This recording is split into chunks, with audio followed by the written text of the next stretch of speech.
Hello D2 fans and aficionados, welcome back to another D2 World Record Run commentary.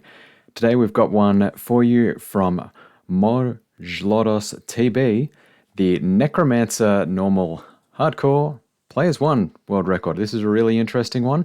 Unfortunately, I will just say right here, could not have the sound for this one because the streamer was playing music in the background and unfortunately can't share that.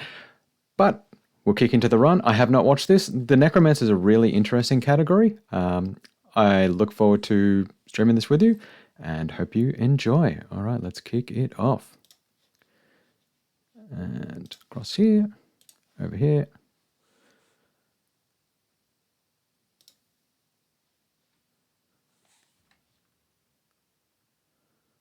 Fabulous.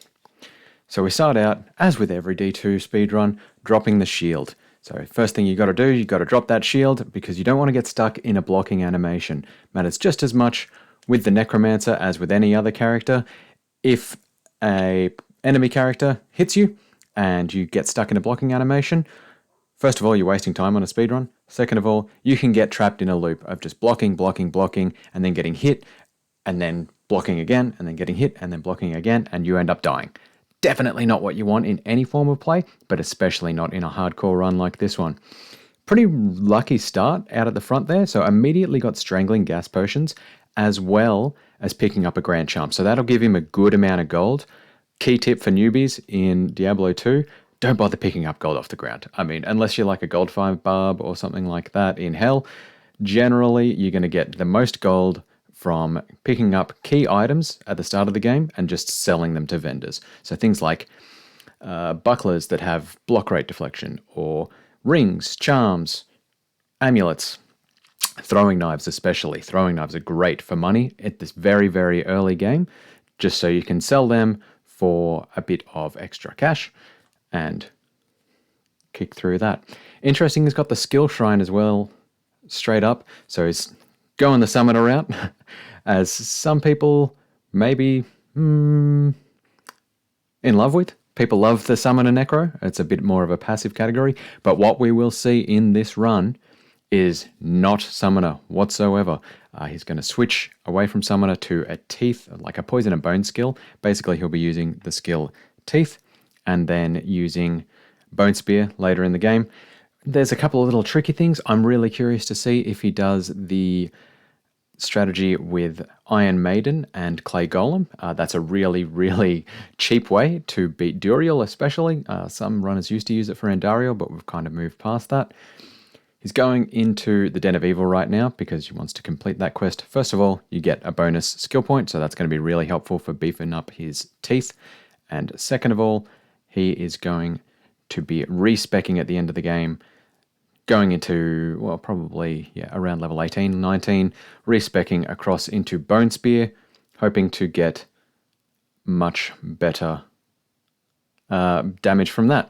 Picks up a wand, just had to slow down there to read the stats on the wand. So it's got a +2 teeth on there. It's only +1 to teeth, but that is super handy. Willing to sacrifice the couple of minions of skellies that he had there. Also gave him bone armor. Might come in handy later in the game. I don't know, it just assists in avoiding getting stun locked, especially if you've got like gore bellies or that kind of thing in Act 4. We'll see if he sticks with that. Most likely he's going to re-roll to a different wand later on. I'll talk through that as we get to it. So continuing to push through here, got the +2 teeth, which is very nice.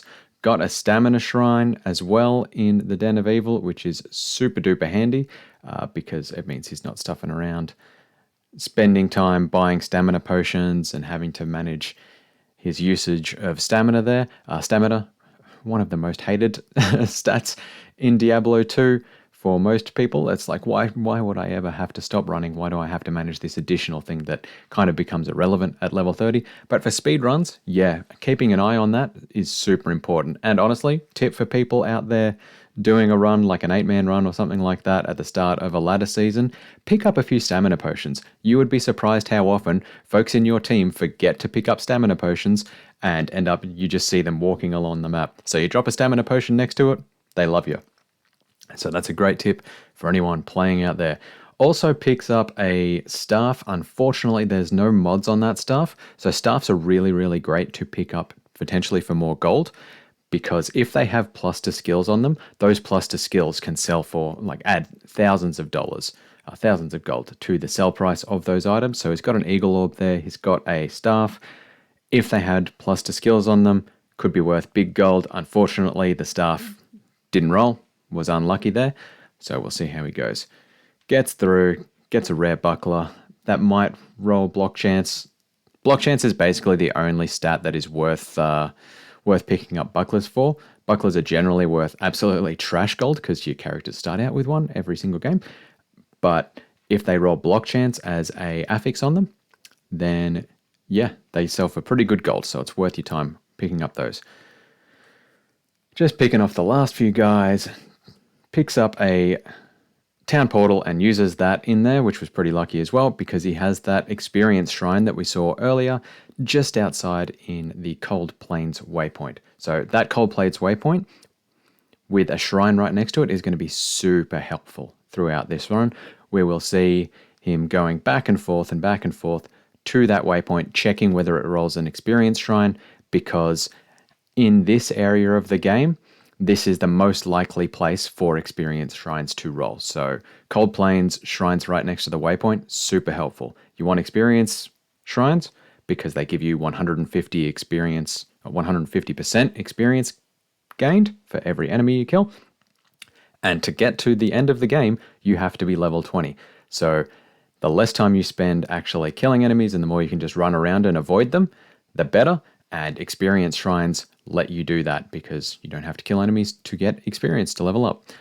Also, you know, it's pretty nice at the start of the game because it means that you can upgrade your character's kill power and kill enemies more quickly as well. So you saw him back there targeting a few boss packs. So they're the colorful ones with regular guys around them that say minion underneath them. He just avoided a few goat champions. Now, champions are worth 300% XP of the same enemy type. Boss packs are worth 500%. So every enemy that you kill in a boss pack that has the little word minion under it, or is the actual boss, like Rakinishu right here, is killing him from off screen. Very nice.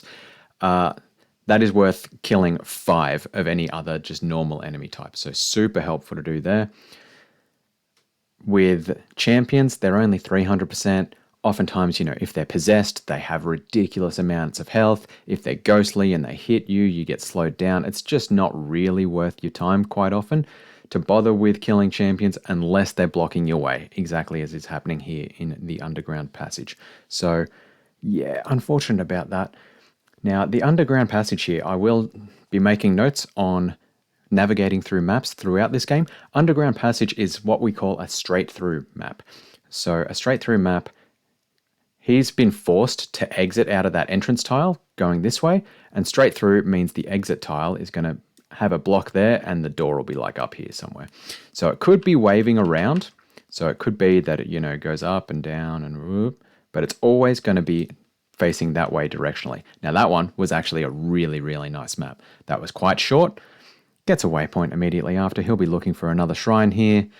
Doesn't luck out on that front. Oh, there is a shrine there, but it's a little bit far away. Probably won't see him checking this shrine too much. Going to go and pick up the armor, hoping that it's 2-socket, so therefore he can use that for stealth rather than have to shop. He does, lucks it out, gets 2 open sockets, so that's going to save him, you know, messing around with chassis later on, which is pretty handy. Sells a couple of things, buys more mana potions. This is a kit. Wow, there you go, I told you. Cold Plains. That is the most likely place for you to find a experience shrine.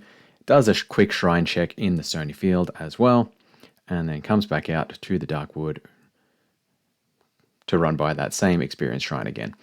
So he's got a couple here, so he probably will run out that far to chance it, looking for an experience shrine. But really, yeah, you're focusing on getting experience. He's got that stealth armor there, ready to go. So he just needs to get to the tower, run through it, and kill the Countess a bunch of times, pretty much, to get the Tal and Eth runes for stealth, because stealth gives him both faster cast rate, which is amazing on basically any caster character. There's so few characters in Diablo speedruns that don't use faster cast rate. It's pretty much, the assassin still uses it a little bit, doesn't really, and then normal barb doesn't really use it. Hellbarb does because it does Warcries, which its cast speed is based on cast rate, funnily enough. Yep. Continuing to running through the Black Marsh, looking for the tower, where we will be doing multiple runs to find those runes. So the key stats on that stealth armor is faster run walk, so it just gets through the game faster. So, you can tell he's doing a lot of just running across the maps to try and find the end. And then, yeah, faster cast rate is the other thing. There's a couple of other little things in it, like, poison resistance. Meh, who cares about poison resistance? Wouldn't worry too much, but yeah, faster run walk and faster cast rate are the key things. Picks up another strangling gas potion. That is really, really helpful for just a little bit of a boost to area of effect damage. Fortunately, with the Necromancer, when you're using the teeth skill, it's a really weak skill, but it does have good area of effect once you've got a few skill points into it. So he dropped a TP just out the front of the tower back there and is running straight ahead to get to the inner cloister. While he's got the experience shrine, it's nice to see if you can pick up a little bit of a couple of boss packs here in the Tamo Highland, and sometimes you'll be lucky enough to find them in the outer cloister as well. But second of all, you could tell it was quite a long run across that map of the Black Marsh between the waypoint and the tower, so it's just more efficient for him to just run straight on to get the waypoint up here and be able to return to that a bit later on. Bumps up his strength just enough to put that armor on. He's going to be smart enough to be able to manage his vitality, his life.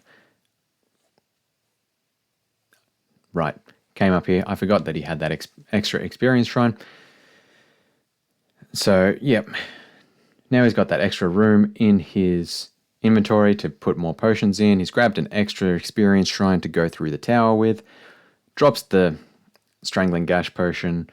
Also, wow, double boss pack. So normally in the tower, you get maximum one boss pack per level of the tower. There's 5 levels of the tower. But sometimes if you're lucky enough to have like a little L shape there, like he's got, like that little corner just over there, that's the corner. That little tile piece will almost always, like 95% of the time, spawn a boss pack. And sometimes if you're really lucky, you will have already spawned a boss pack by the time that one is triggered. So you actually get 2 boss packs per level, and that's 2 groups of 5 enemies or so that are worth 500 XP. So that's phenomenal there, and to get it with an experience shrine as well, really super helpful. So he drops the Strangling Gash potion to just get a little bit of extra damage per second while also casting those teeth. He picked up a large charm earlier, which had 7 lightning resistance as well. That's going to be pretty nice running into Act 2 with all the beetles everywhere. It'll be possibly useful for the Diablo fight because his lightning hose is 50% of the damage is lightning. Funnily enough, it's a lightning hose, but funnily enough, it's 50% physical as well. So, don't just take it for granted that it's all lightning. And if you have great lightning resistance and lightning absorb, you're going to get past it. So yeah, that's a pretty nice little handy charm to have sitting in your inventory. Continuing to push through. He's having pretty good luck on the boss packs in here. Didn't walk down to check out, maybe I missed it, to check out whether there was an extra boss pack in that L shape. I'll see next time. He's getting these boss packs really early in the levels, which is very nice. Oftentimes, you can waste a lot of time in a run just walking that extra little bit of distance in the tower to try and find the boss pack. And he'd be pretty desperate for him with this experience shrine as well, because, 150% times 500%, that's 750%. So that's phenomenal. Ghosts here, he's going to try and keep his distance because that one says cold enchanted underneath as its modifier. So when it dies, it's going to let off a Frost Nova. Honestly, I'm surprised that he's still spending the time to kill it. Yep, he just gives up in the end. Oh, no, there you go. Does the Frost Nova. If that hits him, that's going to give him some freeze frames and make him run slower. So really, really want to avoid that.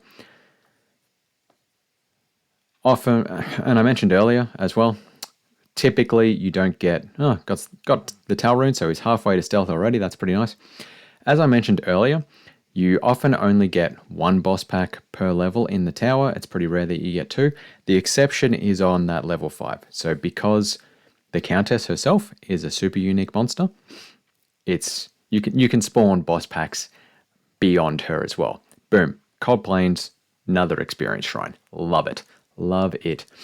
Just a refilling shrine here. He's going through and checking all the shrines. I'm kind of surprised that he's bothering with that at this point. I would just be pushing ahead, but there you go. No, just a stamina shrine. Doesn't even bother checking that more southerly shrine. To run across the map, and he's going back to the tower, trying to find that Etherine to complete his stealth. Choking, yeah, a poison shrine gives him some choking gas potions. A, that can be nice gold, and B, yeah, a bit more area of effect damage could be pretty handy when you are in Act 3 and fighting heaps and heaps and heaps and heaps of flayers.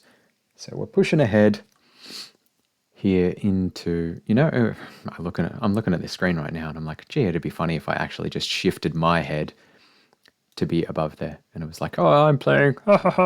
Anyway, getting distracted.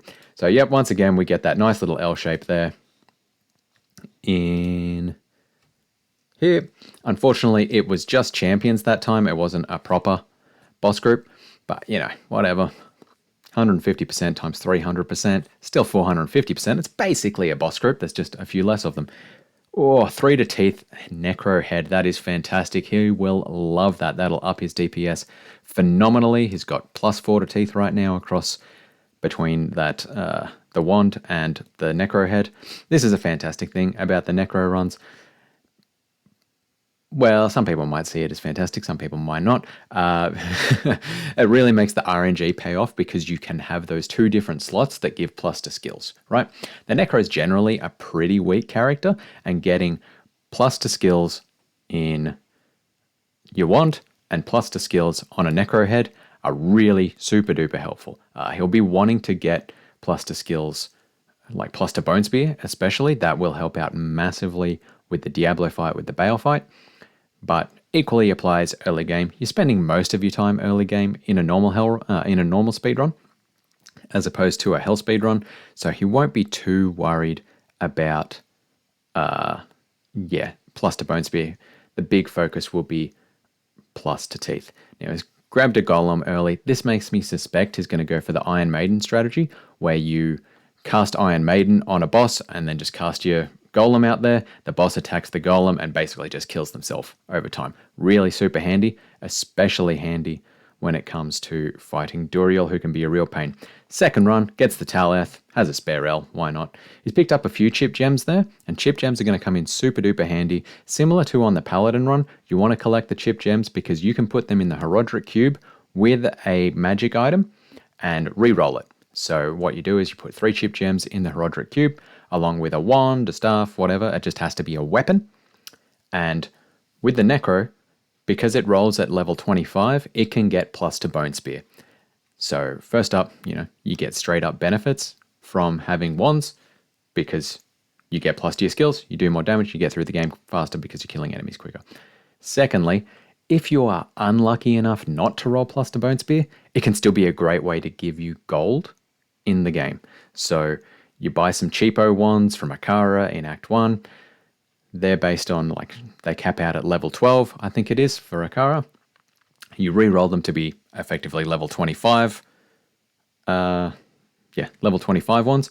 And they can have plus skills to skills that, can increase the sell value of that wand to up to 30k. So that is phenomenal. Great value for money between having 3 chip gems, which are worth 250 gold each, plus a wand, which cost you, I don't know, like 600 gold. And for it to be able to sell for 30k, really handy, especially in a game that is so intensive on mana use, where you are constantly going back to town and shopping mana potions. Now, while I mention that shopping of potions strat, this is a key thing that a lot of people who are new to speedrunning don't pick up. It's like one of the unsaid things. It's a hidden trick to speedrunning this game. which is you want to minimize the amount of times you go back to town, because that's just dead time going into a town portal, running all the way across to the vendor, buying buying health or mana potions, and then running back to your town portal and getting back into the dungeon. This is another reason why it's really super important. Interesting. Why it is really important for you to be killing boss packs, because boss packs drop 4 potions as well as a magic item each time you kill them. So 1, the magic items can be pretty useful. You know, they can be sold for gold. You might drop a sweet, Maelstrom wand or something like that. Chances on that are pretty low. The main reason you want to kill them is to get those potions. That way you don't have to go back to town. Here's a nice one to talk to. So we've got champion pack of shamans. Shamans, champion pack. You might say, you just told me it's not really worth killing champion packs versus boss packs. They're only 300% XP versus boss packs, which are 500% XP. Well, here's the hidden trick with champions. If the champions themselves spawn with minions, as Devilkins do, as beetles do, as shamans do, the actual minions, who don't actually say minion underneath them, but like the regular little guys who aren't champions standing around them, they will technically be classed in the game code as minions and give you 500% XP. So first up, they're easy to kill. Like Devilkin are super easy to kill. A couple of teeth casts there would do it.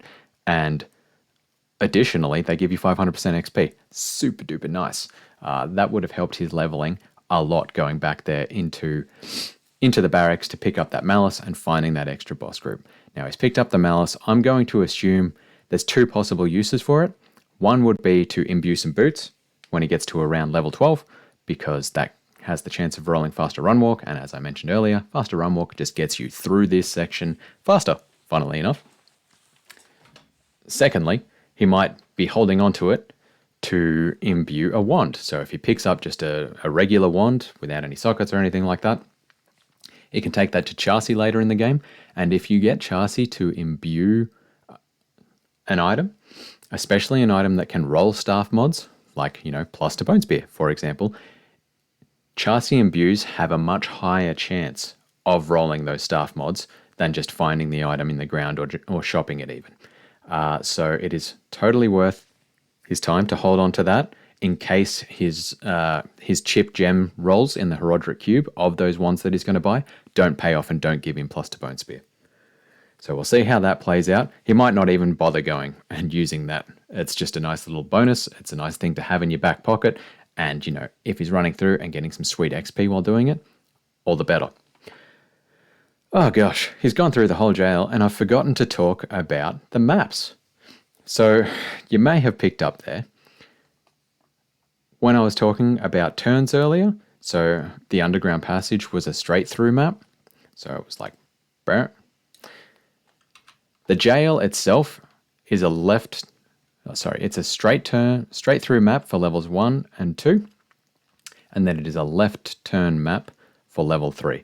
So you noticed he was coming in from this direction in the first instance, and he just kept running that direction to get to level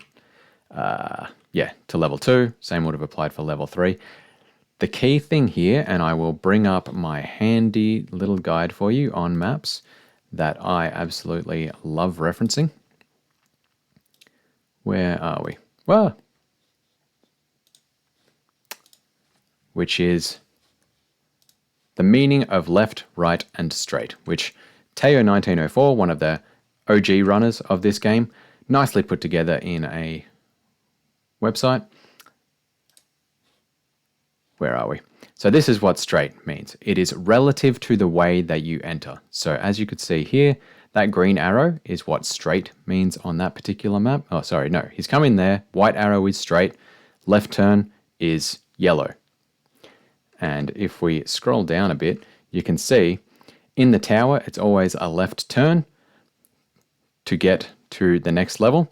But funnily enough, sometimes you can get really funny stuff where 3 rights make a left. So it can be quite complicated. So I'll talk to that a little bit more later, but just wanted to call that out right now. Okay, so let's go back to the cast. Where is he at? He's at level 1 on the Catacombs. So Catacombs level 1 and level 3 can be a massive time sink. You can spend a lot of time running around level 1, level 3, exploring all the different nooks and crannies, because there's no set map layout to kind of hack your way through and figure out, yeah, I know exactly what it is. It's kind of just a matter of knowing exactly what all the like dead end tiles look like and being able to pick those pretty early and go, no, I'm not going to run all the way to the end of them until I see it's a dead end, and then turn back. So it's just a matter of pushing through. Unfortunately, yep, quick dead end there, so it has to turn back, running around. I'll start explaining it right now before he gets there. Level 2 is the exception in the catacombs. It's not a perfect one. You can still spend a lot of time running around the catacombs level 2, but there is a trick to it. And what the trick is, you want to run it in a clockwise direction. So where am I? Okay, here. He's running this way, and he wants to keep running around kind of that way. So it's turned left just to stick to the edges of the map. So it's come in, gone down, and it'll be running around that way.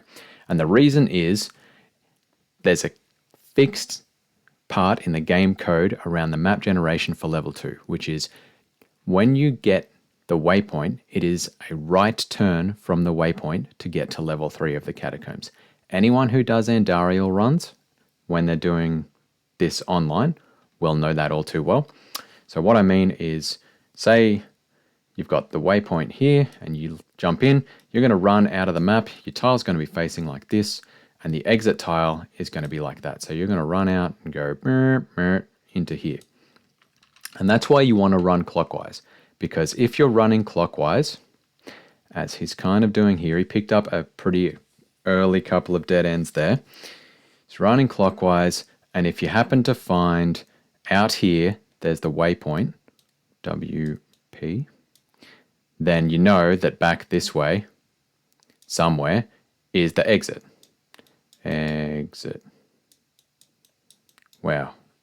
What great writing. So you know that you can just go, okay, well, I've already checked these areas, so I'm just going to run straight back here and check over there, which is pretty handy. Fortunately for him, the alternative is you just find the exit first, and that's even better. It saves you even more time. It just means, you know, you're either definitely going to find the exit first, or you're going to find the waypoint, which gives you a huge clue to where the exit is. Similar thing applies in Act 3 in the sewers, and I'll talk to that when we get there. But yeah, that's why you want to run clockwise in Catacombs level 2, in sewers, and in the Worldstone Keep level 2 as well. Similar thing applies there. They don't have fixed locations and fixed directions in terms of relative to how you enter the level, but they do have fixed exit locations relative to other set points within the level. Now he's at level 2 here, he's got his golem out. I'm interested to see, I have not been watching his skill placement enough, to be perfectly honest, whether he's put anything into amp damage and Iron Maiden to have Andariel Iron Maiden it, basically. Looks like no, he's just using the golem as golem was intended, to just slow things down. So clay golem, little benefit to it is if it hits an enemy, it slows the enemy a certain %, so they're a bit slower to walk around, so it's easy to run away from them, basically, and they attack slower, so it's easier to dodge them.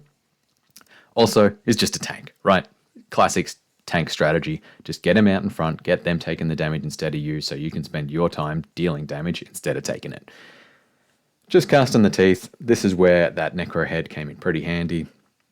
Just for that little bit of extra damage. He's doing a really nice job navigating around that poison wall attack that Andariel's doing there. Another benefit of the golem. You do see some runners, they don't bother using the golem strategy at all in these runs anymore.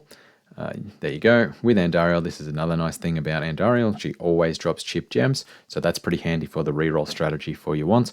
Yeah, some runners have given up on using golems at all in these normal runs, even in hell runs.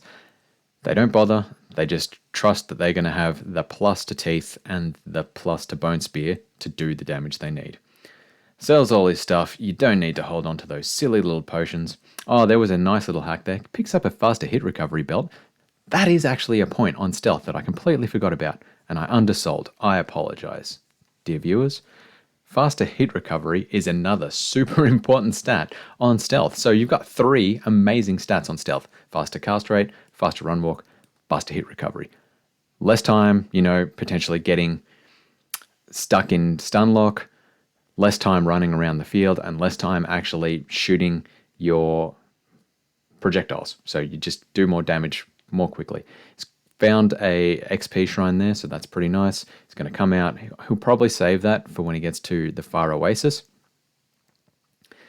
One thing you would notice from earlier that he did was he sold his Tome of Town Portal and Tome of Identify scrolls to Farah and then bought them back. So what that did was it actually went, okay, when I sold them, there was only like 3 town portals left. When I buy it back, it's completely full. It's got 20 town portals, so phenomenal. This is another nice thing about Act 2. You are very, very likely to get a couple of boss packs pretty much as soon as you walk out of town. So pretty handy for just a couple of quick levels there.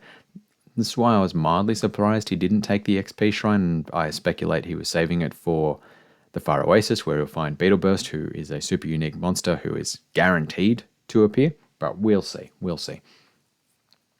Pushing through, killing those beetles. He actually sold the Lightning Res Large Jump, so whatever, nuts to my comments.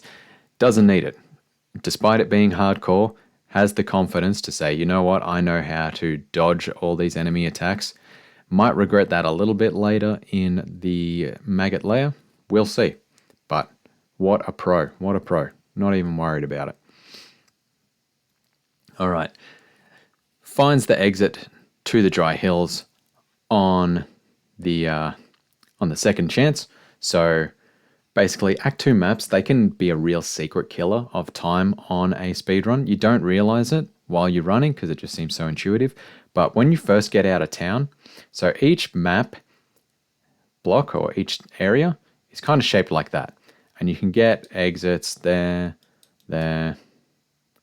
sort of there, or there, like in the actual corner bits. And what you really want as you get out of town is like, if your town was there, you want to get the first closest one, or you want to get the one that's sort of like right here. He got it on his second chance, which was up there, which is pretty nice. The other thing to note is you can tell where the exit is not going to be, because on these general maps, they will generally have like a little carve out area down there where it's like you can't actually run there. And as soon as you see, and you're running up and you see, oh, that's there, I know the exit can't be here. So it's not worth spending my time running over there. It's not worth spending any time like running along this. I just should go all the way over there and just check that out to see if that side is. And if that side also has that carve in, then whoops, well, I did it wrong. I need to come back and go back down there and check out there. And that's where it's going to be.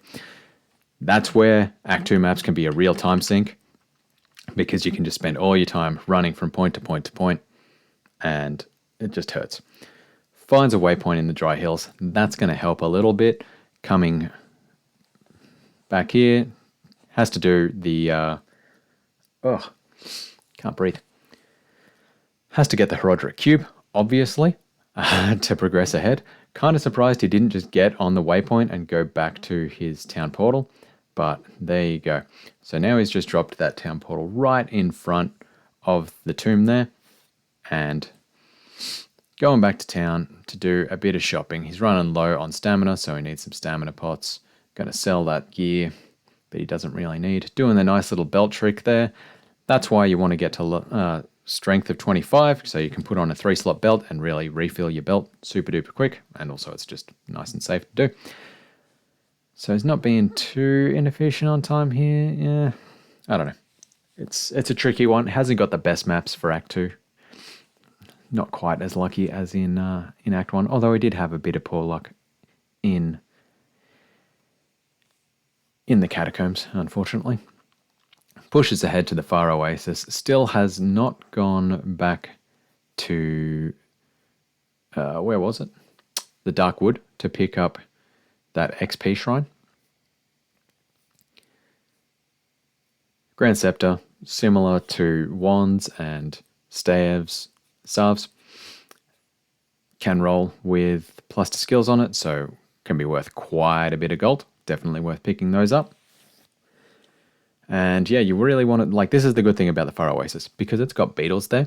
Beetles actually have quite low HP, so they're very quick to die. As annoying as they are when you're a new player and like those charge bolts are flying everywhere and you're just dying flat out, when you're experienced in this game and you know how to dodge them, ooh, that scepter was ethereal. That means he's not going to get as much gold for it. Really banking on it, rolling plus to skills there now. Yeah, the beetles, they're great for leveling up on, as long as you know, like, pay attention to that kind of diagonal pattern that the charged bolts go out of and how to dodge them, because they die really super quick, especially for casters. It's great. It's a perfect leveling up strategy. It was once upon a time the strategy, like the go-to for the Sorceress run, is to just do Beetle Burst over and over again and hope you get another boss pack. Similar to the shamans I talked to earlier, if you find champion beetles, they actually spawn with minions as well, so they're super duper nice. Picked up a small charm, maybe that'll give plus to fire res or something. Yeah, he's not really running with any fire res at all yet, so that'll be something I would personally be looking for. Just ready for Act 3 and Act 4, where you have Flayer shamans and you have the big bat guys, the Venom Lord type guys, who use Inferno, and Inferno, because its damage per frame, can just absolutely wreck your HP. So probably I'd be banking on that. Picks up another chip gem, finds Beetle Burst. Unfortunately, still does not have the waypoint to allow him to go and get that XP shrine. Another chip gem though, so you know, it's a third of a chance at plus to Bone Spear. Could pay off. I mean, this is a world record run. I'm really interested to see how it plays out. He's doing like full cartographer on this half of the map, looking for the waypoint or looking for the maggot layer. No, got to run all the way back to the stairs to go up. Oh, these Act 2 maps, they're killing him. I mean, phenomenal effort to pull off the world record with these level 2 maps. We'll see how Act 3 goes for him. Finds the maggot layer. Because he hasn't found the waypoint yet, it's got to be pretty close, surely. Surely it's got to be close. Finds the beetles. That's got to be the exit up there, just because you can see the like wall. Where am I? That wall sort of started to go that way. So I would posit, yeah, the exit's over there. So he's going to run back to try and find the waypoint, so he's not running ahead. There you go, waypoint's relatively close to the maggot layer. That's pretty nice. Now he goes back to the Darkwood to pick up that XP shrine as he goes into the Halls of the Dead, presumably. Let's see. Yep, back to town. Going to sell that for bad money. Unlucky. Just checking out belts to see if there's anything better. Maybe he wants to pick up some gloves or boots, because the boots could, at this point with the vendors, have plus faster run walk, which would be pretty handy. I think it's plus 10, so it's not enormous, not as good as stealth, but still pretty good. Running through the Halls of the Dead, this is another one that is worth calling out. So you see there how he came in about here. So Halls of the Dead is a left turn map, which is why he went this way, because that's what these kind of three-way entry tiles left means. Okay, so he's going up there and he'll be looking up here and then looking for a left turn for the exit tile. Similarly, if the map came in that way, this way would be left turn. So that's one thing that I really want to emphasize is when I'm saying turn left or straight through or that kind of thing, it is relative to what the tile looks like where you're forced to exit as you first come into an area. Same thing with level 2 and actually with level 3 as well. It's a left turn. So this particular map is like that. And that's why he checked this way, because that's the left turn. Now he's going to go up and across and hope that there's a left turn here. And really, really hope that it doesn't end up going down like that. And that's like 3 rights make a left, right? So that's kind of what that's going to look like. On level 3, you don't get to an exit by turning left, but you do actually find the Horadric Cube, funnily enough. So that's kind of how that works. Still running through with the XP Shrine. Halls of the Dead is kind of a lame place for an XP Shrine, if I'm perfectly honest with everyone watching. Like, the enemies here tend to be zombies. They have a lot of HP. They don't give that much XP. And you just, like, with all the Unravelers about, you just get stuck wasting time killing enemies and the Unravelers resurrecting them. And killing resurrected enemies doesn't give you XP. So it's just, yeah, it's just unfortunate. So really, really unlucky with these Act 2 maps for sure. Like Halls of the Dead are normally super duper quick. You pretty frequently straight away get to that exit tile by turning left. But he's come across dead ends like every single level so far. So that's unlucky.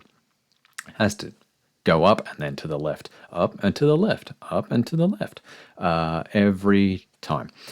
Which, if you're running this game, he's running it perfectly. Like, just go to the left initially. Just because it's happened up and to the left every time doesn't mean that's how it's going to play out. So just an unlucky seed. Here we go. Heading left relative to it. You'll check out that zombie head surely to see if you can get any different plus to skills with it. And I did not see the modifiers on there. It was +3 to something. It's not red, so it can't be plus to... it's dim vision. Well, it'll be worth a bit of gold anyway. Does not keep the rare amulet. Oh, that would have been so exciting to see it drop, but alas, didn't pay off for him, didn't give him the stats that he wanted. Just worth the gold. Comes back to Act 1 to check those shrines. I told you at the start of the run, you'd be checking those shrines quite a bit. Will he check both shrines or just the one here in the Darkwood? I mean, it's just so surprising to me that he isn't checking that southerly one. No? No? Okay. Well, whatever. Pushing ahead to the Far Oasis. Unfortunately, Beetle Burst is way across the other side of the map there, so it is not worth his time to run back and farm him again. Pushing ahead to the Claw Viper Temple. So this is another thing to call out. You don't need to get the things in order in Act 2. You don't have to get the cube, then the staff, then the amulet. You can get the amulet first, then the cube, then the staff, right? Or you can get the amulet, go all the way to the Arcane Sanctuary, because getting access to the Arcane Sanctuary is actually only dependent on you getting the amulet. Then when you get to whatever the plains are that have Talrash's tombs in them, you can go back and grab the cube and grab the staff and morph them. That's kind of how Act 2 plays out. It's a little bit funny. Dark Elder here is who is killed. Oh, no, he isn't. He's not killing Dark Elder. Wow, there you go. So unfortunately, these zombies, as I mentioned earlier, have a lot of HP, so they're a bit of a time sink. Oh, there might have been Dark... it only had one magic item there.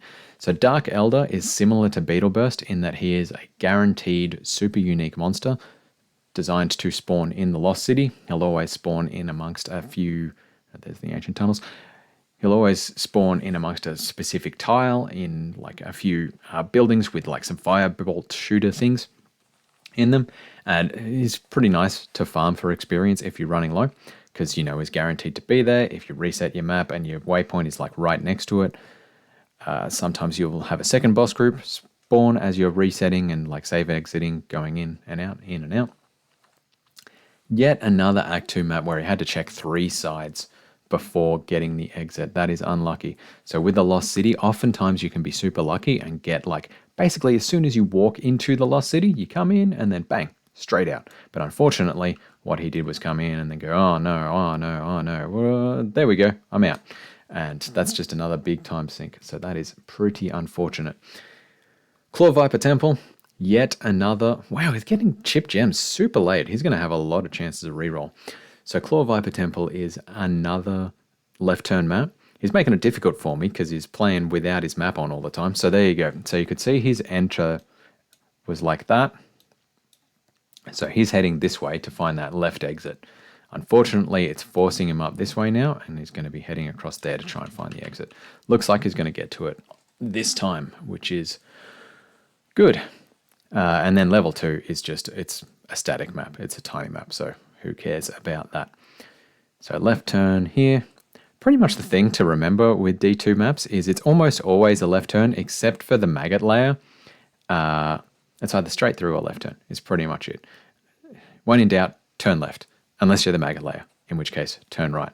And then you can do the fancy things with the relative to waypoint stuff, like in the catacombs or in the Weldstone Keep and in the sewers, but you know. So here we go. He's come back to Akara to buy some cheapo wands for like $300. He's going to chuck them in the cube. Looking for...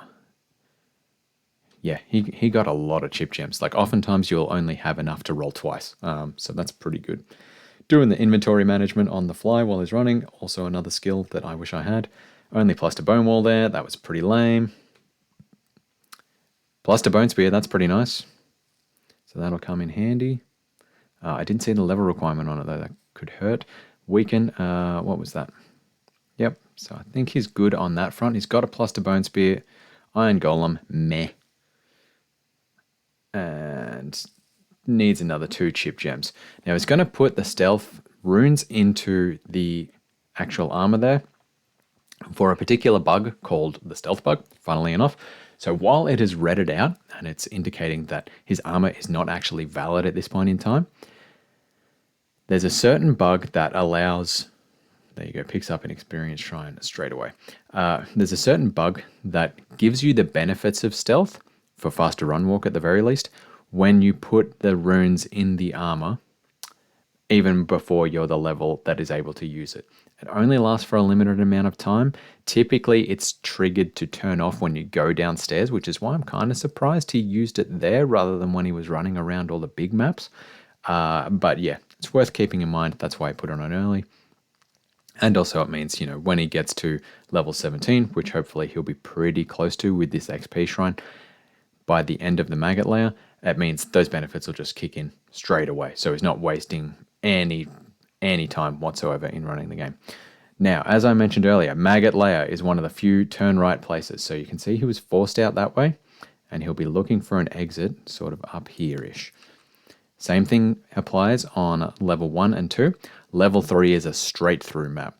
So you always end up exiting that way on level 3, and it will always have the actual chest up here. Chest. Shiny, shiny. It's shiny. Yeah. That was a weird chest. Yeah, so it doesn't always necessarily mean it's going to be a straight through. It could be, you know, like that, or it could be like that. I've never seen a wraparound map on level 3, to be perfectly honest. But, you know, I'm just saying, it's a possibility. It could happen. Yeah. So you can see here he's been forced to run a little bit to the right, and then he'll be pushing for that straight through map. There you go, gets the chest. Not going to bother with Cold Worm, but pushing straight ahead. Morphs the items before talking to Drognan, because that can occasionally trip you up, and like it doesn't trigger Jaren properly in the first instance. Now he's running back to Beetle Burst while he's still got that XP shrine to just try and get that little bit of extra experience while he can, because Beetle Burst is a guaranteed spawn, and he knows exactly where he is because he always spawns near a pond, sort of near these kind of building things here. And unfortunately, XP Shrine ran out before he got there. That was unlucky. Unlucky indeed. So we'll probably save and quit and hope that there's another experience shrine straight up there. That was one factor about super unique bosses that I didn't mention. So super unique bosses drop 2 items plus the 4 potions. Regular boss packs only drop 1 magic item plus the 4 potions. So Beetle Burst, Dark Elder, Cold Worm, Cold Crow, Pindle, they all drop 2 magic items, and that's why they're so great to farm, because you can potentially drop uniques. You could drop Maelstrom, you could drop, well, Maelstrom's probably the big one here. I don't know, maybe Torch of Iroh or something like that would be good for the Necro. I'm not too much across my Necro skills, to be perfectly honest.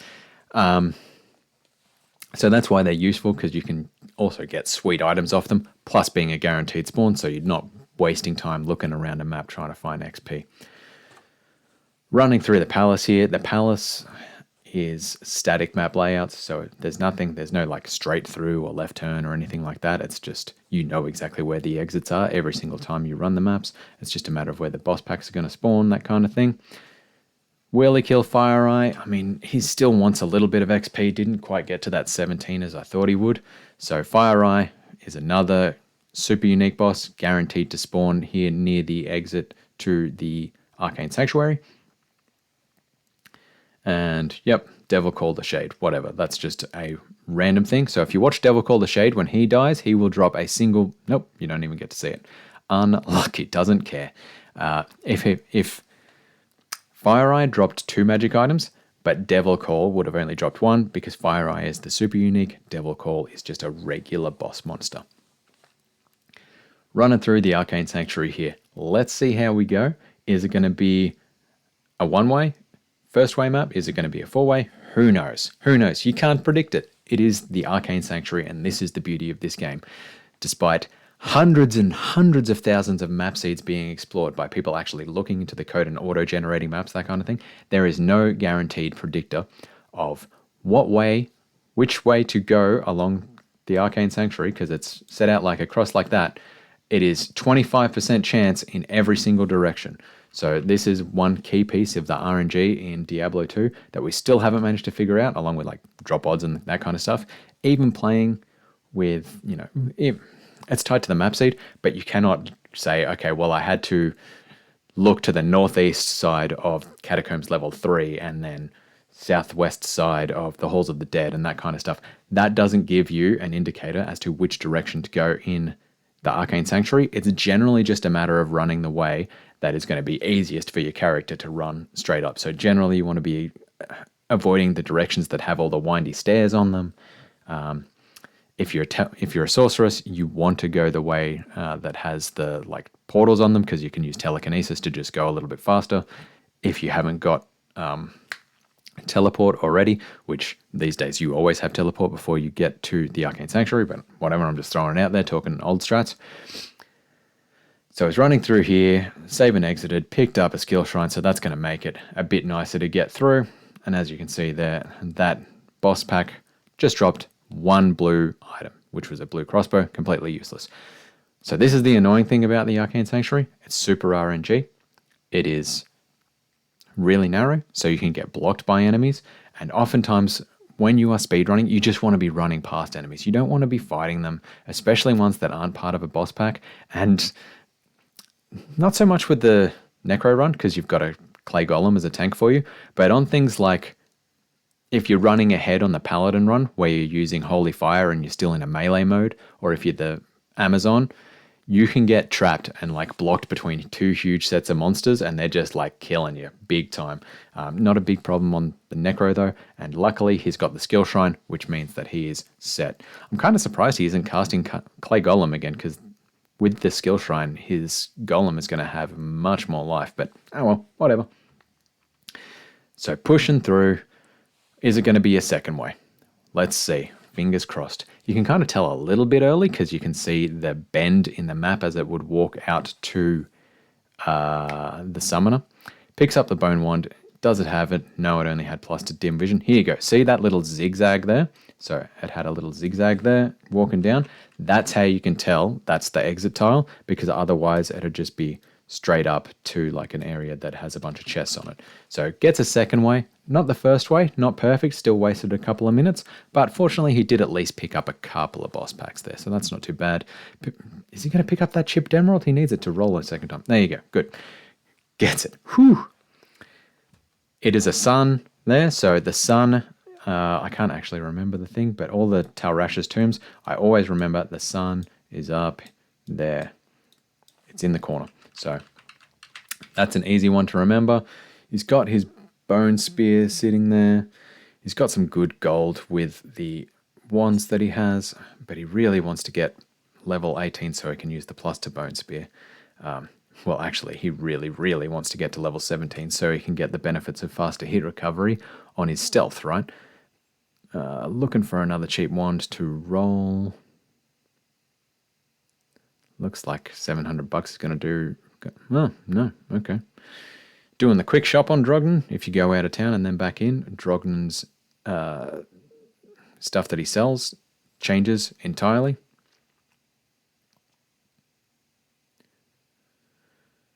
And he's just checking for better wands. It looks like he's not looking to re-roll, which is strange to me, but maybe I missed him doing that earlier. FCR could have been nice, but doesn't have the plus to skills. Okay, so he's just picking up Iron Maiden off of...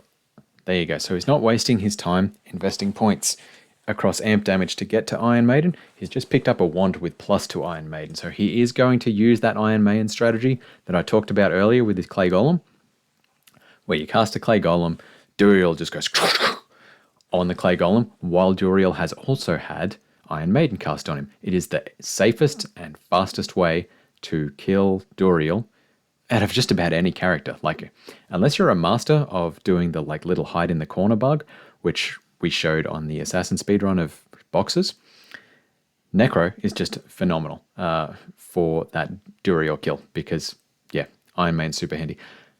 Didn't stick.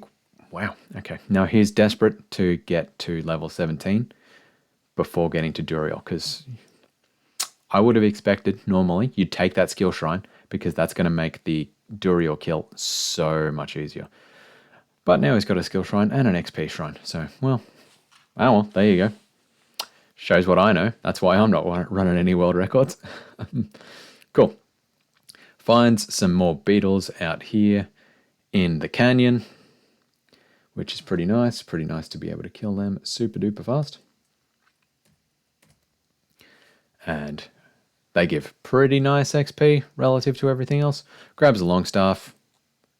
Grabs another chip gem. Why not? Save it for another reroll. Could pan out. Unlucky that he hasn't dropped any more runes actually since he's been running. I mean, a tier rune in that plus to Bone Spear wand could be pretty handy just for the mana per kill. Not that he's really going to be killing that much after he's able to use Bone Spear, I suppose. Tal Rasha's tomb. All the tombs actually. Another left turn map. So in any of the tombs in Tal Rasha, if you turn left relative to here, you'll get to either the exit tile where you spawn Duriel, or you'll get in the other tombs to the shiny golden chest with a super unique boss pack. Now he knows that this is the one with Duriel because it's the sun and that's what his quest log showed, but similar thing. So because this map here is that way, the exit tile is going to have an exit, like it's going to be blocked that way and he can't run any further. So he might have to, you know, run down and across, or he might have to run up and across, or he might even have to come over here and go across, or even come back all the way around here and go there, and that could be the exit. But that's kind of what he's looking for. Fortunately, finds it pretty quickly on the down and across. So that's a pretty good one. Drops his cube to get the staff straight into some open slots he had sitting there. Going to run back and grab his cube and that long staff that's worth some gold again while it spawns. Kill a few guys. Is he going to run back to town and get thawing potions for the +2 cold? Nope. He's just going to put on that Iron Maiden. Here's the trick. Don't you just love it? Don't you love it? Watch how quick this is. Iron Maiden, Clay Golem, schmack, schmack, schmack.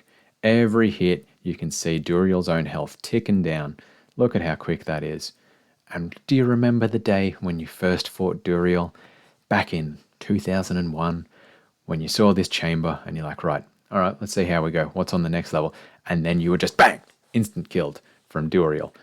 You were slowed down, you were frozen. You thought, oh God, now I've got to run through that whole tomb again. Well, this is how easy it can be, folks. You know, you just run with Duriel, killing himself. Just got to love that Iron Maiden. I do like the little strat there of just buying a wand with +2 Iron Maiden. That's pretty handy. Never seen that one before. So, yep, here's how quick it is. Is he going to drop anything good? No. No is the answer. Oh, rough. Okay, well, unfortunate. So runs through, kills Duriel, and is going to be running across town here. So we'll see another nice little micro-optimization. He's just going through his inventory there, clicking all the potions.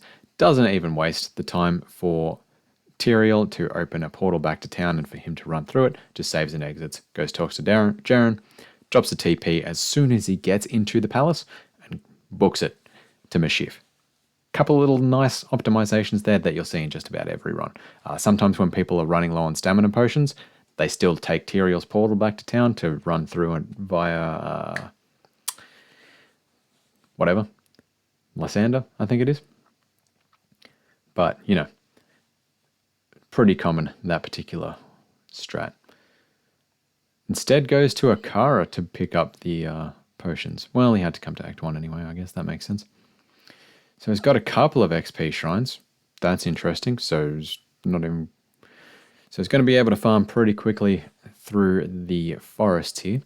What's going to be interesting here is whether he gets a Great Marsh skip. Now, he is already 2.5 minutes ahead of world record, which is phenomenal considering, he only lost 1 minute and 10 seconds in that Act 2, even after those awful, awful maps. So that's great. That's great. We'll see how he goes here. I'm interested to see, as I was alluding to, Act 3, there are 3 jungle sections. So there's the Spider Forest, there is the Great Marsh, and there is the Flayer Jungle. And what can happen is you actually get a skip of the Great Marsh. You don't have to go through the Great Marsh to get to the Flayer Jungle 100% of the time. Some of the time, what happens is the maps are actually laid out in 6 blocks. Let's stuff this up. 4, 1, 2, 3, 4, 5. Well, stuff it. I'll stuff that up. But anyway, they can come out here.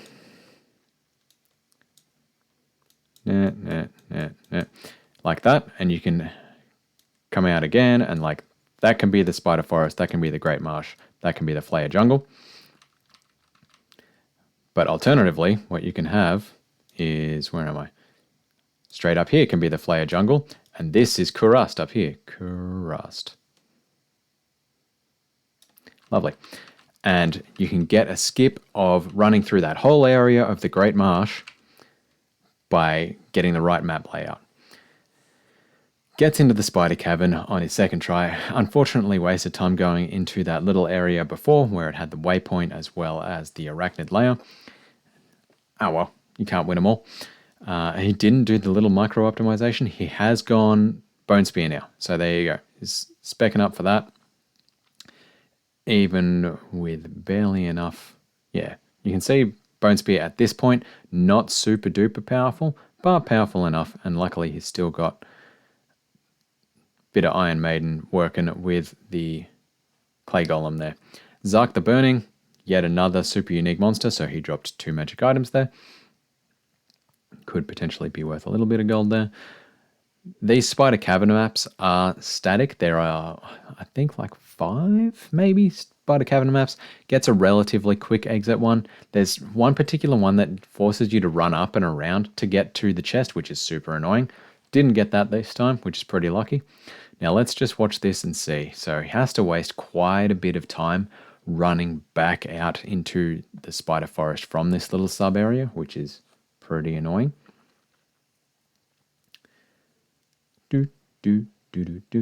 So there we go. Killing all the little dudes. This is why he's kept hold of teeth. Just for that extra bit of area of effect damage from teeth compared to Bone Spear, which is really focused on single target killing. And he's pushing ahead. Running down. Gonna see if it actually breaks across to be an exit there. Lots and lots of enemies that he has to try and avoid. So he's just chucking up his tank, looking to avoid them. Going to keep pushing across. Because this is, I think this was the 3rd tile. So that's the Great Marsh. So he's dropping a TP there just in case he pushes ahead. I don't know what he's looking to achieve with that TP, to be perfectly honest. Because he's already found the waypoint. So it's not like he's going to be able to warp back to it. But anyway. Just a good force of habit to find, I suppose. When you find the Great Marsh, you just drop a TP. I wish I could read that chat. Who knows? Who knows what that means? So he's not going to bother looking in that little area. It's unlikely that it's going to be a connection through to the Flayer Jungle through that. It's pretty likely. It's more likely that there's going to be a straight through connection on the 6th block, tile block, in the Spider Forest to the Flayer Jungle here. Now that was a layout that I didn't talk to earlier, but it hasn't panned out that way. So I'm not going to bother drawing it because unlucky.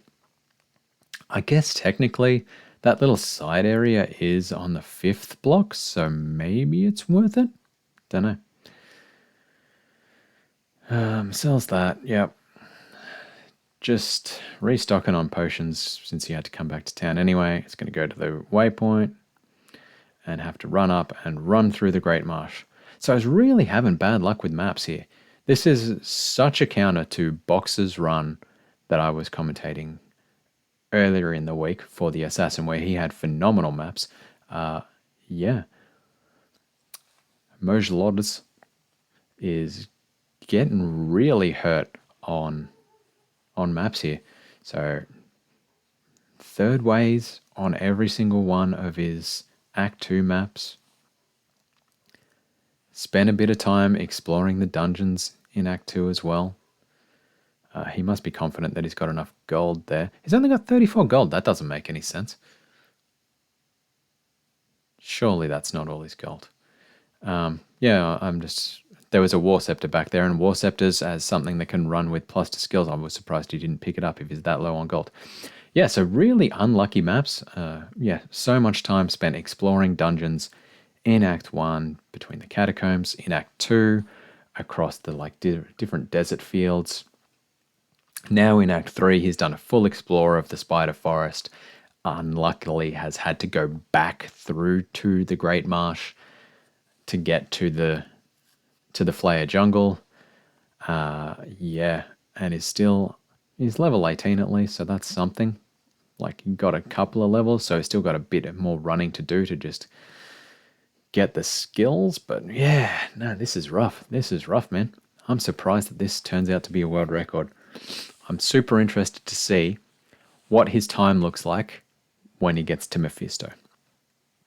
It looks like for the previous world record, the run to Mephisto was quite long. Like, that is almost a half-hour Act 3, which is pretty painful for Act 3, to be honest.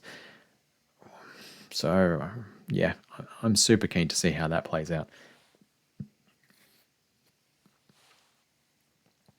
Super long Great Marsh as well. I mean, it almost had to be. The way the map layouts work, this is almost guaranteed to be coming off that 5th tile block. He was hoping it was going to be a straight through off the 6th tile block. So he's running back. He's going to have to go into, I'm guessing that, where is my little mouse here? So it's kind of there. He's going to have to go up into like a little party area, and that will have a connection through to the Flayer Jungle up here. Flayer. That is terrible writing, but I just wanted to do it. There you go. So, oh no, it was a straight across. It wasn't hidden in an area. Finally gets to the Flayer.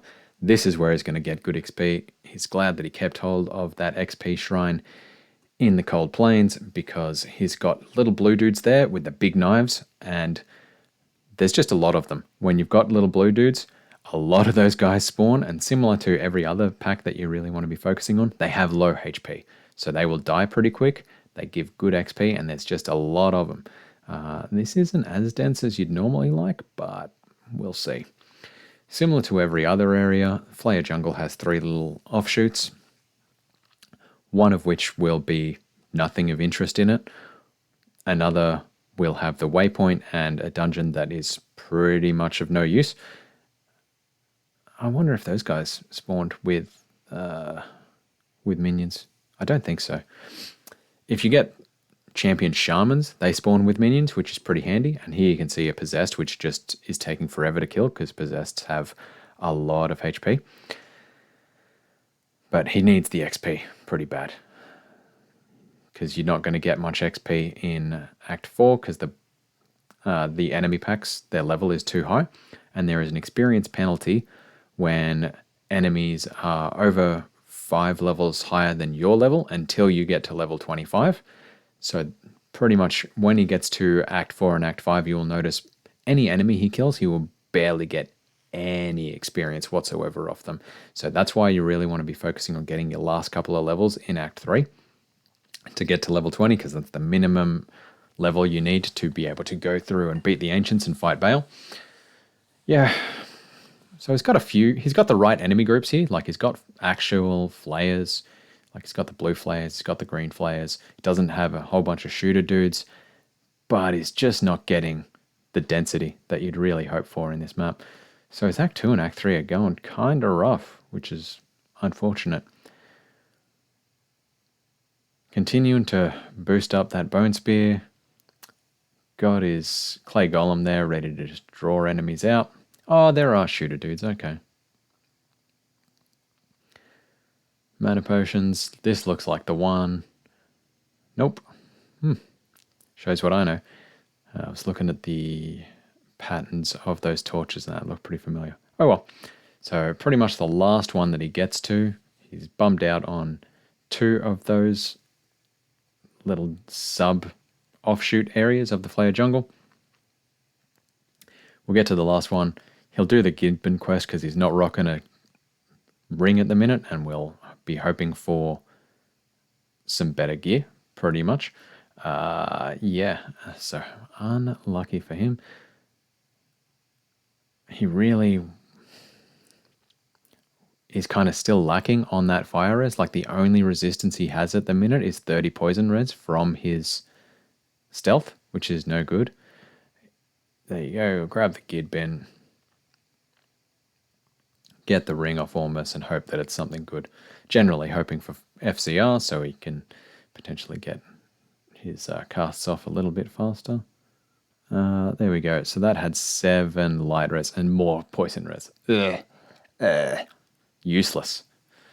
Useless. All right.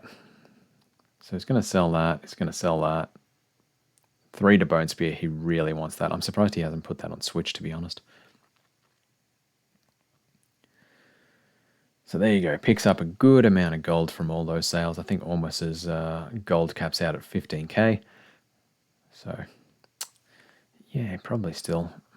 This is the first guy I've seen running who hasn't focused on picking up armors. So another point to call out. A really good thing to pick up to sell for good gold. It takes up a fair bit of room in your inventory, but any heavy class armors. So breastplates especially are great. Russet armors.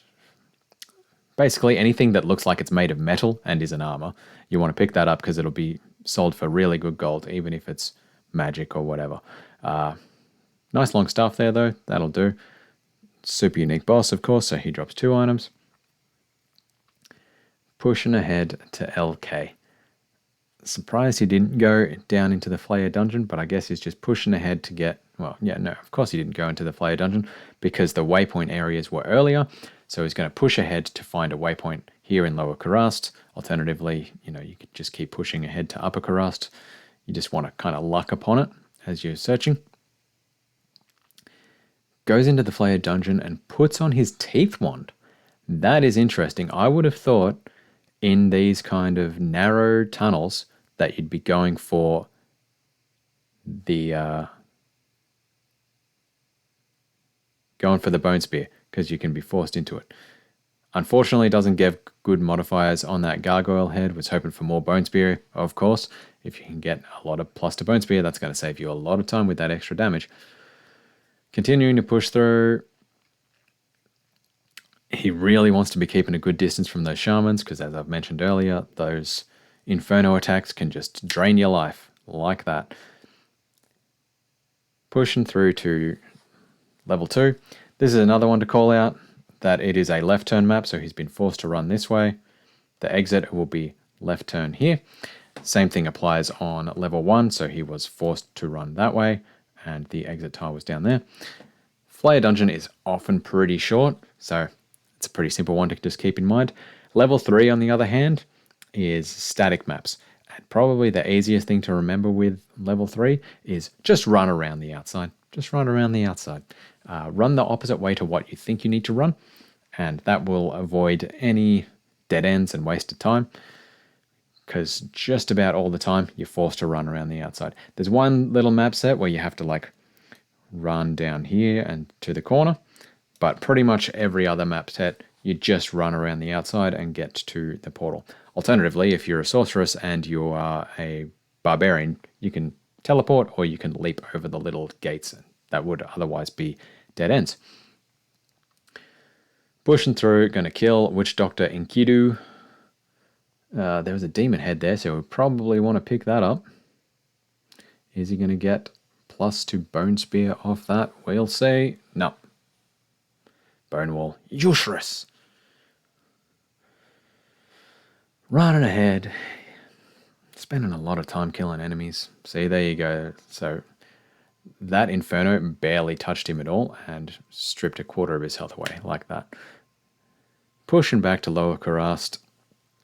How's he on gold? He's got 30k. If he runs past a super chest, I would be inclined to click it, but guess not. And we're going for the sewers. So I'll start talking to the sewers right now, just to save myself the hassle in case he gets to the exit super quick. In the sewers, it's another one of those maps, similar to Catacombs Level 2, that you want to run clockwise. Unlike Catacombs and unlike Weldstone Keep, it's not a waypoint that the exit is relative to. There's a golden chest. So he's come in and he's just quickly checked that area. Now he's going to continue running clockwise. If he finds a golden chest here, it's a right turn from the golden chest into the next level. So he would backtrack and go down here and expect to find the exit. Alternatively, you know, it might be all the way over there. But fortunately, he's found the boss pack here. He's found Icehawk Riftwing, and that is straight away your best option because he's found the exit to level 2 first. So by running clockwise, you optimize finding level 2 first. And if you don't find level 2 first and you find the chest first, it makes it more optimal to get to level 2 because you know exactly what direction it's going to be. It's pretty much how it rolls. So that's the really, really handy thing about the sewers. Just keep in mind, run it clockwise. Sometimes you can get really, really stuffed because that little the right turn from the chest can be hidden in the middle of the map. But, you know, just stick to your guns, run around the outside first, and if you don't find level 2, then go into the interior. It's one of those annoying things when you find a middle map that just, it hurts. It hurts. Running ahead to Upper Karast, still rocking the golem. He's got his bone spear, plus the bone spear out. He's loving it. Picks up a defense shrine, even though it's completely useless. Why not? And is doing the inventory management of slowly moving stuff into his cube, ready to go so he can just pick up the flail, Kalim's flail, and cube it as quick as possible. So he's going to run up here and try and lure one of the super unique council members out. There you go. He's got Galeb Flamefinger on his trail and just lures him out away from the other guys, uses his clay golem to just get him out away so he's not getting torn to pieces by all the hydras, etc. And just runs through. Oh, it gets blocked in the door. Ouch. Yep. And you can see where they're doing that lightning cast thing. That is actually healing the other members of the council membership. And it's a thing you want to really watch out for when you're getting to Mephisto. Because as you'd know, at the bottom of the Endurance of Hate, on level 3, there are also council members leading up to Mephisto. So you really want to do your best to avoid having them tail you to get to Mephisto because they can be healing Mephisto while you're trying to kill him. Really, really bad news. So you really want to just run as far away from them while you're navigating your way to Mephisto as you can.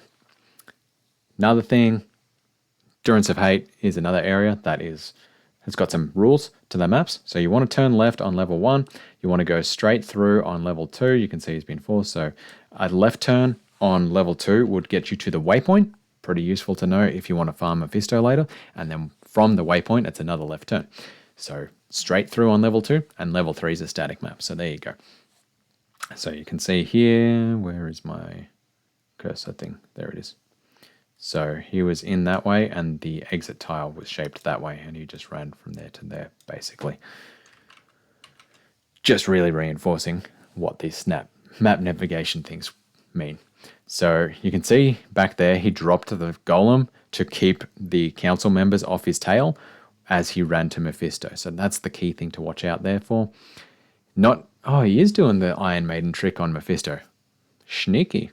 That's in between, like managing that, the keyboard management of doing the golem, doing the Iron Maiden, and casting Bone Spears constantly is quite technically difficult. So kudos to him. He's ripped through Mephisto super fast. Picks up some gloves. That might give him some res that he finally needs. And pushing ahead to Act 4. So what we'll see here in Act 4 is the opening 3 sections can be a real time suck depending on the exits you get. So he's coming out of town. Where am I? Coming out of town here. And he'll be looking for an exit straight here. Oh, yes.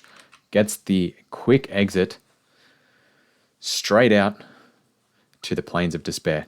Now, what you can unluckily end up with is going all the way there and it's not there, and then you have to run down here and hope that it's there because there's only 3 potential exit points. And if it's not there, then you have to run back up here and it could be here. So by getting the exit back here, that is amazing. Sees Iswal. He's not going to bother killing Iswal on a normal run. It's just not worth the time for the 2 points that you can't even put into Bone Spear. Like there's no synergies. Well, there are synergies, but they're not worth your time putting points into at this point in the game. If it was a Hell run, definitely would be killing Iswal. But he'd also be a higher level, so Iswal would be faster to kill. He is taking a bit of a chance here. So that was the second fastest map he could have gotten to City of the Damned from the Plains of Despair. Taking a bit of a chance there in that he is still only level 19, not yet level 20, coming into the Chaos Sanctuary. As I mentioned earlier, Act 4, pretty much every enemy pack is going to be above level 25. So what you're going to end up with is he's not getting any experience whatsoever because all the enemies are more than 5 levels above him. So he'd only be getting a fraction of a percent of what that base experience would be per enemy kill. Runs into the Hellforge accidentally, just saves and exits. Not worth the time. He was getting trapped by all the monsters there, and he still needed an XP shrine. He was pretty lucky in City of the Damned to find the exit so quickly. You can spend minutes literally running around the whole City of the Damned to try and find it because it is quite a small exit tile, and it can be anywhere on the map. It's not like on the edge of the map like the other 2 areas. Pushing through River of Flame. This can be another time suck area. Like you can get a really nice short map, as we saw in the run of Boxer on the Assassin. Alternatively, you can get a really super duper long map. Looks like is on the long side here. This has been a really unlucky run for maps, you can see. Like he accidentally ended up at the Hellforge. Yeah, in the scheme of things, that wasn't super bad, but I would still class that as a bad River of Flame map. Quite a bit to run around. Fortunately, managed to navigate around all the enemies before he got locked into place. Yeah, he's getting a bit blocked here on the final steps into the chaos, which is unlucky. Just trying to kill enough guys to be able to slip through that corner there. Same thing. Kill those grotesques. Push ahead. Unlucky that he hasn't got the plus to Bone Spear on his, like on a Necro head, which is unfortunate. Haven't seen him use the respec yet either. Why is he killing these guys? He does not need to go that way. It is not important and you're not getting any XP. Oh, maybe he did have. Must have taken a wrong turn. I'll see if I can find the link to it, but there is like a little point that you can see whether you need to take a left turn or not, because you see that little fire there? Where am I? So that little fire there. There's a couple of maps where, points in this particular map, where you're running up and you can see if there's the fire is popping, then that means you need to turn right and go around. Otherwise, you turn left or go straight up, and that'll get you to the correct exit. So into the chaos, we'll see how he goes here. Could be a bit tricky with lots of monsters, or he could be able to run around them all. Picks up Mana Shrine. It's pretty handy. Just for... Ooh, yeah, lots of monsters here. Oh, it's tight. It's tight. Does the back away, leads them away, and is going to be running around the opposite side, getting his tank out. Surprised he actually didn't just try and loop back around since he lured everyone out. But yep, gets his golem out. This is the nice part of the golem that those who are not doing the Iron Maiden strategy miss out on, which is you can just drop him and he is a nice draw for all the enemy monsters and allows you to run around them more efficiently. Still killing monsters. These aren't even boss pack monsters, so I'm really surprised that he's investing the time in it. Aught rune there, kind of useless. You can only use it at level 21. Just, why? Why are you doing this? This is very interesting.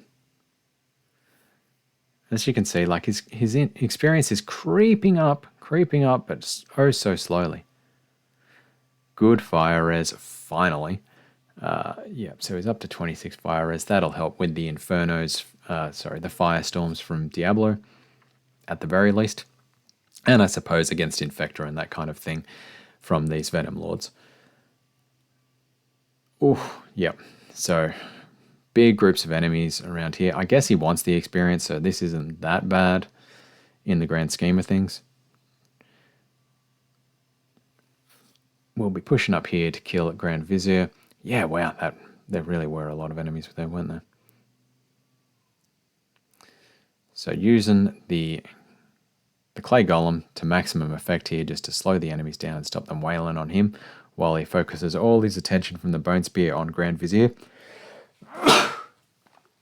Because you only need to kill the bosses that are spawned from these seals. You don't need to kill all their minions or anything like that.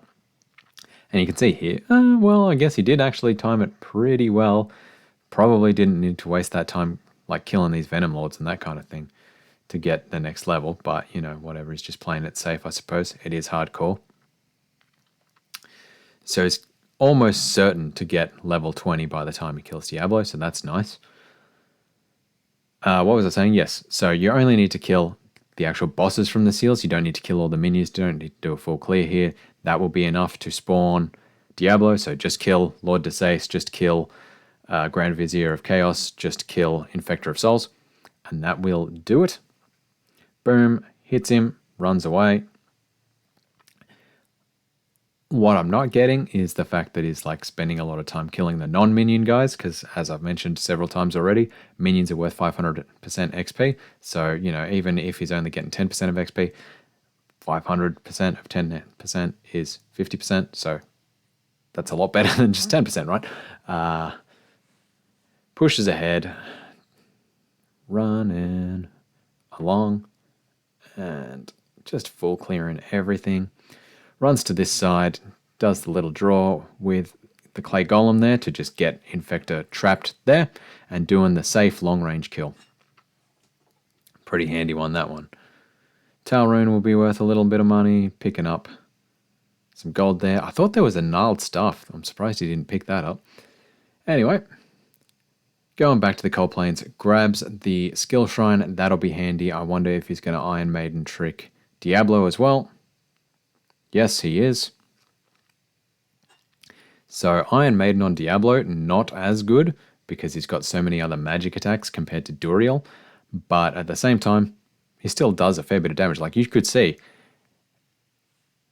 Diablo doing one of those swing attacks while he was Iron Maiden onto the Golem was equally damaging to Diablo as one of the Bone Spear casts. So still pretty useful. I do wonder though, like, you're spending exactly the same cast frames to put an Iron Maiden on him and to cast your Golem. Is it really that worth it? Don't know. I guess it's a bit safer. And when you're playing hardcore, safety is an important factor. So pushing through. This is actually a little bit faster than the Assassin run yesterday, which is surprising me quite a bit. I mean, Necro is notorious for being a slow character to run. Probably plays through a bit more that way on the Hell runs, but yeah, the fact that he's actually killing Diablo pretty effectively is pretty nice here. I guess that just goes to show the power of that +3 to Bone Spear wand that he's got. So, what? What? Oh my god. Wow. And he's going to sell it too. Oh my gosh. So, unique serpent skin armor, +1 to skills, 25 FCR, and he can't use it on a normal run. Oh, that is so offensive. That is so offensive. Oh, that hurts. It's like seeing high runes drop on speedruns. Oh, man. Like, that is a killer piece of armor. Skin of the Viper Magi, but just can't use it on a normal run. So, unfortunate. Unfortunate. Honestly, with that kind of drop, should have just changed it to a hell run. Whatever, you've got +3 to Bone Spear, man. Just change it. Oh, gosh. Oh, that hurts so much to see. So, up to Act 5, this should be fairly fast. What do we got? 15 minutes until the end? Running ahead. It's just a straight through run here. He's got his level 20. He's not going to be wanting to kill any monsters at all. Probably the only question will be, will he kill Shenk the Overseer to make his potions cheaper? In case you didn't know, in Act 5, potions cost twice as much as they do in other acts unless you kill Shenk the Overseer. So you really want to kill him because it saves you a little bit of time if you think you're going to be restocking on potions at least, because it saves you the time of going back to Act 4 and running, loading the full Act 4 space, running down and buying the potions of Tremella, and then running back to the waypoint to get to where you were. It's much faster to go to Mala in Act 4 if you killed Shenk, because that way you're not spending all that extra time if you're low on gold, and you can chew through your gold super duper fast in this act. Like, he's got 60,000 there, which you might think is plenty. That's only going to buy him 60 potions, right? So I guess he is running off large potions and greater potions rather than just going for the biggest potion size at this point, so maybe that's more efficient. And there you go. He has chosen to skip Shenk the Overseer. So, nuts to what I know. But, for people who are first running this, I would still recommend doing the Shenk thing just to save you the hassle of, the stress of running out of gold in Act 5 and having to sell all your gear to get there. It hurts a lot. Also going to be similarly skipping the Barbarian because who cares about saving the Barbs in normal? If it was a Hell run, yeah, you'd save them to get Ralort Tal and get your Ancient's Pledge. Similarly, you'd be doing the Anya quest to get the +2 resistances. But since we're only concerned about killing about killing normal Bale, you only need level 20, right? You're not going any further past it. You don't need to optimize your character any further. You've got exactly what you need here. He's got a skill shrine, which will help him a lot with the Bale kill. He's just got everything going on, so he'll be fine.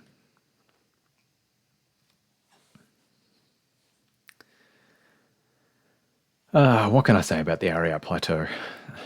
So the only little thing, like, there's a super duper micro optimization with these couple of fields, which is you don't know which way you need to run, whether you need to continue running that way or actually do a turn and run that way on them until you see how the forts and stuff are laid out. So if you see a little bridge or some stairs that are laid out like that, you know that you need to be running that way. And that's kind of the only micro optimization that you can keep an eye out for on these big open fields. Otherwise, they're pretty static.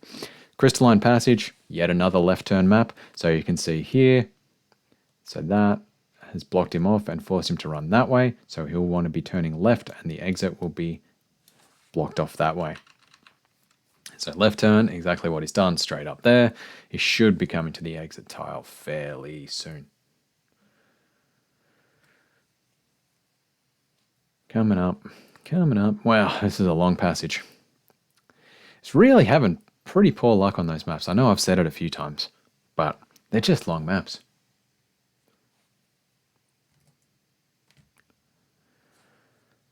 Oof. So yeah, Act 5, they're all left turn maps except for Weldstone Keep, which, yeah, you want to keep an eye on. So this one, he'll be running down this way and be looking for a left turn out there. Grabs a well on the way. That's pretty nice. He's already chugged a mana pot. And that was a micro left turn, but it was still a long run to get there. Pinging along the glacial trail. He's just on the home stretch now. Just got to get up to the Ancients. Doesn't bother with the Lightning Res Shrine. We saw Boxer do that in the Assassin hardcore run, where he picked up the Lightning Resistance Shrine just in case the Ancients were Lightning Enchanted, and that paid off for him. But yeah, we can see MoJlodos is skipping it here. MoJlodosTb. I don't know how to actually pronounce his name. And based on all the Cyrillic script there, I'm feeling pretty confident that I've got it wrong. So I'm just going to continue getting it wrong in different ways. How's that sound? All right, pushing through the Ancients Way, yet another left turn map. Here we go. We're going to get there. We're going to get there. You love it. So this is a little funny one. So see how it first looked like he had to run straight down, but the tile itself is actually a block like that. So rather than going this way and turning left, he actually went that way and turned left because you had to factor in the greater scale of that, the way the entrance tile forces you to exit. Picks up the skill shrine, super useful for the Ancients fight, going to be super useful for the Bale fight. Lines up the Ancients to try and get 2 at a time with his Bone Spears. That is not really playing out too well for him right now, but he's doing his best. Gets the curse off on them as well for Iron Maiden, which the skill shrine will be helping out a lot too on that front. Unfortunately, it doesn't really help with Medok because he is using ranged attacks, and Iron Maiden doesn't work on ranged attacks, which is an oversight. I feel like Iron Maiden should play out the same on any physical attacks. Shouldn't matter whether it's ranged or not, but, you know, whatever. Whatever. So he's doing this really good management of the Ancients here, just keeping on diving, ducking, dipping, and dodging. You can tell, yeah, that skill shrine really, really paid off for him here. An ice egg sample says in the chat, nice map. That must be one of the first nice maps that we've seen in this run. It was about time that it paid off for him. So pushing through to Weldstone Keep 1, similar to Catacombs, you just don't know. You've just got to memorize what the tile layouts look like. Like if you get to that sort of double crucifix, you know that there's not going to be anything there. So you turn back. It's just a matter of keeping an eye out for that little red hollow area that you know is the exit tile or a waypoint. And then, yeah, as I've mentioned several times, want to be running level 2 clockwise. So we'll come back and then run around that way and then run around that way. Is this going to be the exit tile first? Yes, it is. Lucky. I did not see him drop a TP. So normally you want to drop a TP basically as soon as you get into Weldstone Keep 2, just in case you find the waypoint. That means you don't have to backtrack over ground that you've already followed. You can go back to your TP and go for the right turn from there. But luckily, didn't need it at all. Pushing through on level 3, we'll be up to Bale soon. Picks up another skill shrine. That's a very nice micro optimization. We'll save him a couple of seconds there for sure. And we will be coming up. So one thing you might be thinking, if you're pretty experienced in spending time on BattleNet with the Necromancer and Poison and Bone skills, you might be thinking to yourself, he's really going to struggle with Wave 2 because they're magic immune. Well, no, that actually only applies in Hell. So not relevant for normal. His Bone Spear is going to be perfectly capable of doing that. I am really annoyed by seeing Mephisto's Soulstone still in his inventory there. I'm having great fun watching this run here. It is so different to what I'd expect. So he's got Harpies and Deathlords down here in the throne room. Moderately annoying. Fortunately, yeah, the Harpies die super fast, so that's nice. And the Deathlords, he doesn't have Bone Wall, which can make it slightly difficult, but I guess Bone Wall also attracts a bunch of enemies. the best thing about this is the fact that he hasn't actually got any undead enemies spawned here. So things like dolls or things like ghoul lords, if they spawn, or the guys, the shaman guys from Act 4, Doom Knights. It doesn't have any Doom Knights either. Because Unravelers spawn with Wave 2, they can just waste so much time resurrecting those undead enemies. There you go. Now he's gotten equally frustrated. There you go, Bale. Have Mephisto Soulstone as well, just while I'm at it, being generous. Yeah, you can waste so much time with Akmal the Cursed resurrecting things like the Ghoul Lords. It just is a very big annoyance. This must be a relatively old run because you can see he isn't trying to do any wave skip strats at all. So I'm guessing that would be what the next push would be for people who are going for this world record to take over, would be A, get better maps, B, do wave skips, and that's going to save you a lot of time here. So it's just doing the old strat of trying to drag them out. So all the enemies in the throne room just have to be out of the throne room. They don't have to be dead as long as they are out of the throne room, out of, where is my little thing here? This thing here, beyond that line there. Once they're beyond that line there, that counts as out of the throne room, and as far as Bale's concerned, they're as good as dead to him. So as long as you can get them past that line and then run back into the throne room, Bale will spawn the next wave and you can lure them out as well.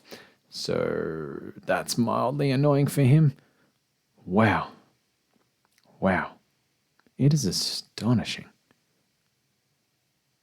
I cannot believe these splits. The more I think about this run, like how tough the maps have been, how he got a lot of experience shrines. That's probably the big difference here, is he still managed to get his XP and maybe didn't have to reset areas so much to level up compared to previous world records.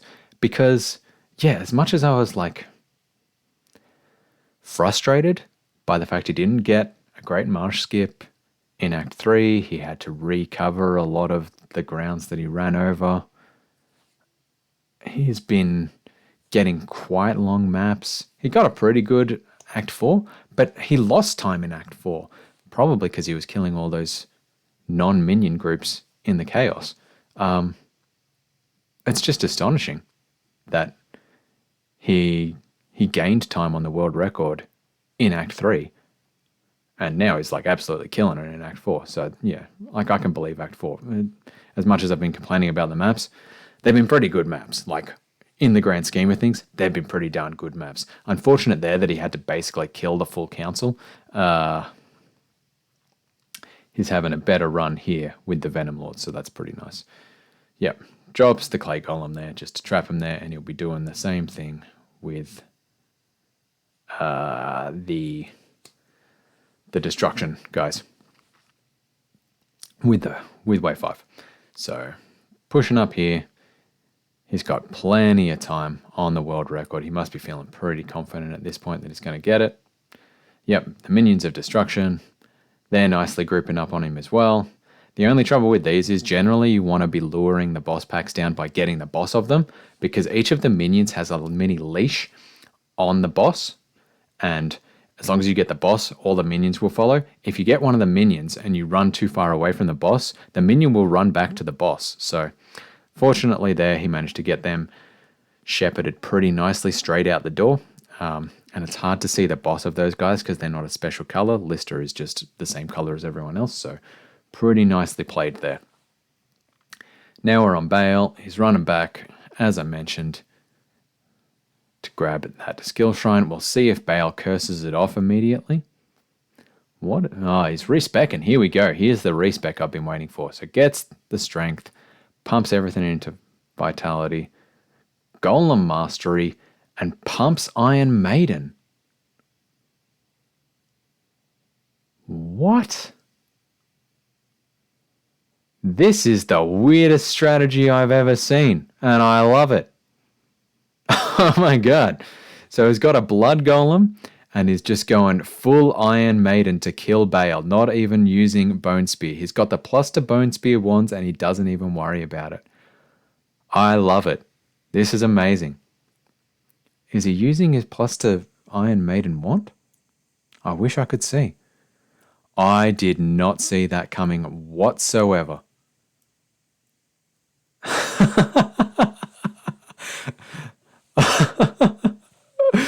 Look at chat. Chat loves it. A nice egg sample is loving this. This is, wow. Yep. No, I've never seen this strategy. This is fascinating. This is amazing. Just stop hitting yourself, Bale. Stop hitting yourself. I love it. Got the Blood Golem rocking. The Skill Shrine must be helping out a fair bit as well. Wow. Wow. What a run. What an end of a run.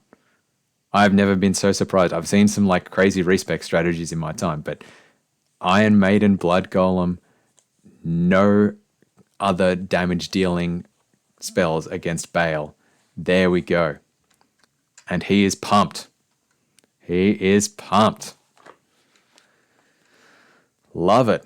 What a run, folks. What a run. Oh my God, there were so many challenges in there. Everything else was so tough.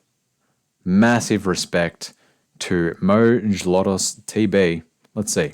Can I get the sound here? No. No, I cannot. Because he's playing music. Unfortunate. All right. So that was it. That was the run. Let's switch back to the other scene. Thank you so much for spending time with me. As you can see down there, we do a podcast called Affix, where we talk about, mostly serious stuff, but I also have a 5-minute segment at the end of each podcast talking about Diablo 2, this week in Diablo 2, may be of interest to you. I also have an interview with Macrobio Boy up on there, worth checking out if you're interested in Diablo 2. Thank you so much for spending time with us on this run. It was I'm still blown away by that Iron Maiden strategy. That is great. That is great. All right. Have a great day, folks. Bye.